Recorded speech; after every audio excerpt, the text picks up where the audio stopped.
Shalom Ouvracha, on a pu étudier aujourd'hui le Sot HaShulchan qui nous rapporte à l'Alacha que c'est permis, d'après le din, de se tremper Shabbat.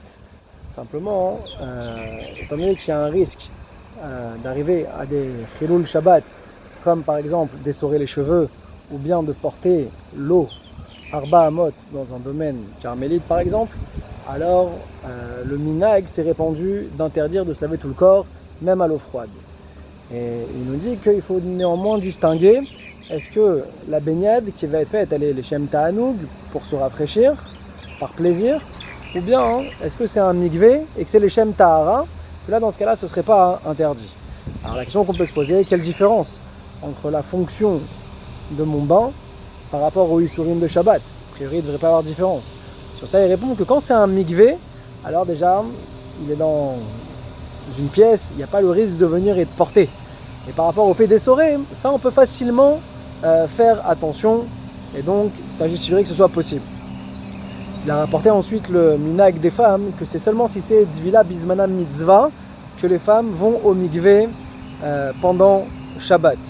Alors il dit qu'il y aurait un problème de Mirze Kemetaken si jamais c'est pas l'heure de la mitzvah. Alors il faudrait dire que toute la Gzara de Mirze Kemetaken elle n'a été faite que quand c'est pas le Zman de la mitzvah. Et il dit que par contre, si c'est la Touma d'un Baal Keri, alors à ce moment-là, il n'y a pas non plus le problème de Mirze Kemetaken, il n'y aurait aucun Issour parce que on sait que c'est uniquement Tosefet Gdusha, on apporte de la Gdusha simplement. Il a rapporté le Tosefet Shabbat que lui, il veut permettre, quand il s'agit de Tosefet Gdusha, même dans un fleuve, même dans un art, ce serait permis, à plus forte raison dans un mikvé, puisque comme on l'a dit, il n'y a pas le problème de porter. Comme ça, il a rapporté aussi au nom du Nézer Israël. Il a ramené également le Magen Abraham dans le Siman Kouf Kafret, qui lui va se montrer très exigeant, puisqu'il va interdire, même pour un Baal Keri, de se tremper le jour du Shabbat en disant qu'il y a le problème de Mirze Kemetaken. Et il explique en disant que même c'est vrai que Dina de Gemara, d'après la Gemara, alors il y avait une option d'expliquer que la personne qui se trempe dans un bain Shabbat, c'est parce qu'il veut se rafraîchir. Et donc il n'y a pas Mirze Kemetaken. Mais il dit qu'aujourd'hui, étant donné que le minhag c'est d'interdire, alors finalement revient le Issour de Mirze Kemetaken.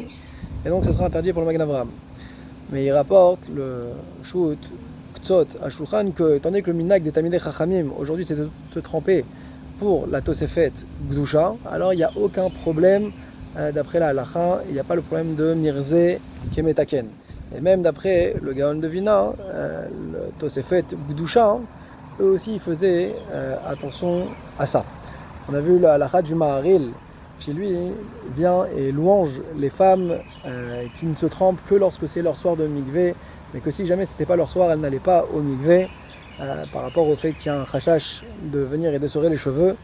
Et ce qu'il dit le Maharil, alors qu'il ramène les Mirtavim, à savoir les écrits du Harizal, que le Harizal lui-même recommande de faire le mikvé pendant Shabbat. Et le Maharil dit que non, mais c'est déjà suffisant qu'on permette aux femmes nidot, quand c'est leur soir de mikvé, d'aller se tremper. On ne va pas être plus permissif que ça. Alors sur ça, le Ktsot il dit on peut avoir exactement le raisonnement inverse, en disant que c'est déjà suffisant pour nous d'interdire quand c'est Mishum Ta'anoug, quand c'est par plaisir, mais quand c'est une notion de mitzvah, de Gdusha, alors on devrait permettre, et donc ça viendrait permettre même pour le Baal Keri. Pour conclure, il a ramené la Gemara dans Masechet Brachot, Tetvav, où la Gemara explique le pasuk de Echaz ben Nikayon Kapai, qui fait référence à la Netziat Yadayim du matin. Et sur ça, Rava il va nous dire que chez Ilou Taval, quelqu'un qui respecterait de faire Netziat Yadayim, entre autres le matin, ça s'appelle Et Mekabel Ol Malchut Shamayim, mais c'est comme s'il avait construit le Mizbeach. Et là-bas on dit que chez Ilou Taval, comme s'il s'était trempé, qu'il avait fait la Dvila. Donc on voit que la notion de Dvila, c'est une chose qui est exceptionnelle, c'est le référentiel absolu, puisqu'on le compare à une Dvila, la préparation à la Tfila. Alors de ce fait, même le Shabbat, il y aurait besoin également donc, de faire le mikvé Shabbat, et d'ailleurs c'est ce que les Mekoubalim recommandent de faire, Chazak ou Baruch.